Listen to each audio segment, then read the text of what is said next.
Welcome to the finish line with Sew Very Easy. My name is Laura, and last month I did make and finish this table topper. Now I was able to make 2 quilts with this pattern.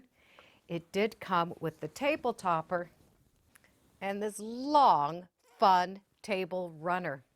This runner would look great on a table, but it also would look really nice over the edge of a bed. Now, when I did quilt that table topper, I did use a series of templates so I could use ruler work. And they're from Silly Moon. They're called Drop, and they look like teardrops. These were a lot of fun to use with this table topper, but I do want to use them again. And this time, I am not going to make a little flower design. I'm going to use them as row quilting. So I'm going to go from one edge of this runner all the way to the other edge using these shapes. So there's not going to be a little floral thing. It is going to have this really fun little design on it. I will need some simple markings on the runner, but my drops are going to do all of the work. Now I'm sitting down on my Q20, but of course you can do this on any machine that will give you a flat surface. We do have to have that special foot on so that it will run along the side of the rulers. I'm using this bright orange again for the top and the bottom. Now I'll put a link in the description to that other video so you can see how it was made. But let's get this marked and I'll show you how fun it can be. And we are not making flowers. So let's take a look at what I have to work with. Each one of these little scallops does equal 6 inches from seam to seam. This is going to be a perfect measurement for 3 inches. A 3-inch mark, the seam, the center, which is at 3 inch, and so on. And that is going to be for this border. For that center 3-inch mark, I'm going to use this small teardrop. And I'm just going to fan it out. For the inside, I'm going to use the 3-inch drop. So I am going to use this piece.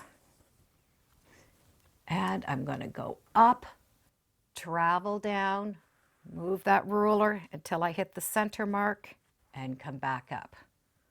Travel with my stitching line, go, and move up. So I'm going to have those teardrops pointing up all the way along the edge. And I'm going to do that to this side and this side. I have that center and this edge. For the edge one, I'm only going to do half of a little teardrop. When I look at the template, I have 3 lines along the bottom. I'm going to be using that top line, and I can line that up with my seam. I'm going to start with my needle right here in that seam. So I have this line right along that edge.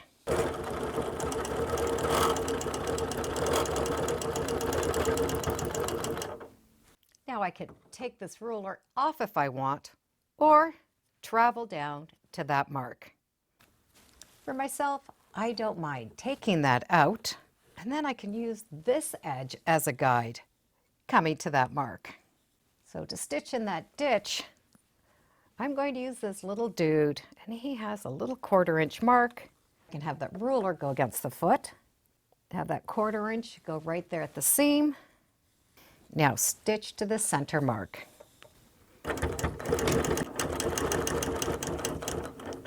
Put my foot up, put that little piece in, put my foot down. Now line this up right along that seam and up and around.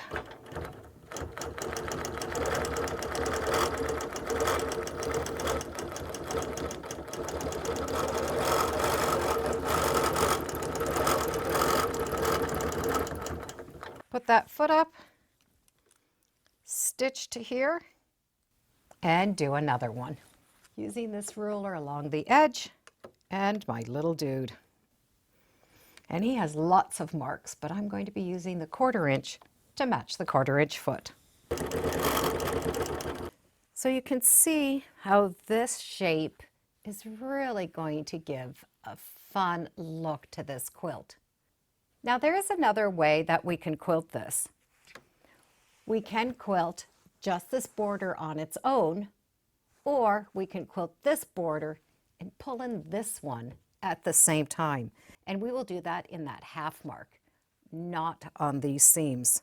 So I've stopped in my half mark, and I want to do that large teardrop. So I'm going to set it up, match up my line, and stitch. Now, instead of traveling this way, I'm going to do this block.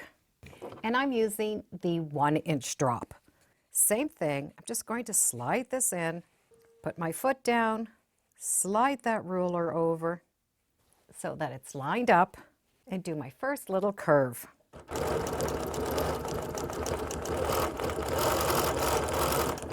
Once I have this little curve done, I'm going to use this marking on the ruler, rotate it, and you can see where that stitching line is going to fill right into that spot. And do my next little teardrop. I'm using the 30 and the 60-degree marks, so I'm going to rotate it one more time. It's going to line right up. Now, to do the right side, the mark I have is a 45-degree, but I do want the 60 and the 30. So I'm just going to rotate that. There was that first one. I'm going to be able to turn it, and I can see the marking right through that ruler. And do my next one. Rotate, and do my next. Now that I take that ruler off, I have my lemon shape and my big teardrop shape. You're going to only be able to do that in the center mark. And if you forget to turn that ruler over, it's fine. This is what you're going to have. These are my 30 degrees, and that's the 45. So you can mix and match it. They're just going to look like a bunch of lemons. For this last little drop, I am going to do half, just like I did the other side. And if you'd like, you can travel back and stop right here at this corner. For this corner, I'm going to use that small drop. We use the 30 and the 60 mark. We're going to be able to get 3, but we're needing to just turn that over. Now I want to continue this little part along that second edge. I'm going to measure over to the halfway mark, do that little lemon, do the second lemon, and do the corner, and stop right here in this corner. I'm going to continue just like I did the other side. Do half a one, come back, do a full one, and then do this little piece in here. Or just do that whole border and come back and do this border. Whatever way is comfortable for you is the right way. So I have the 2 rows done and my 2 lemon borders done. From here, I need to do a little bit in this area. So what I'm going to do is a 1/4 inch underneath this seam, following that design, but going all the way around a 1/4 inch. And of course, we can do that with any straight ruler. I just want to have one of my rulers along that edge. And when my foot goes along, it's going to give me that 1/4 inch. So I'm going to stitch to that seam, stop, move the ruler, and stitch back down. So any edge that is straight, we are going to be able to use. That orange thread really does emphasize that point. When I did get to the corners, instead of coming to this point, I just put that corner on an angle. I still need 1 row of stitching in between these layers. I will have a 1/4 inch seam where the binding is going to be, so I do want to get somewhat in the center. So I'm going to do a straight stitch all the way around And I'm going to straighten that corner off. There's one more thing that I want to do, and I want to do something to this corner. So I think I'm just going to do another triangle right inside of this triangle. This was a simple stitch, and yet it really did finish this corner off. These little scallops definitely look like lemons now.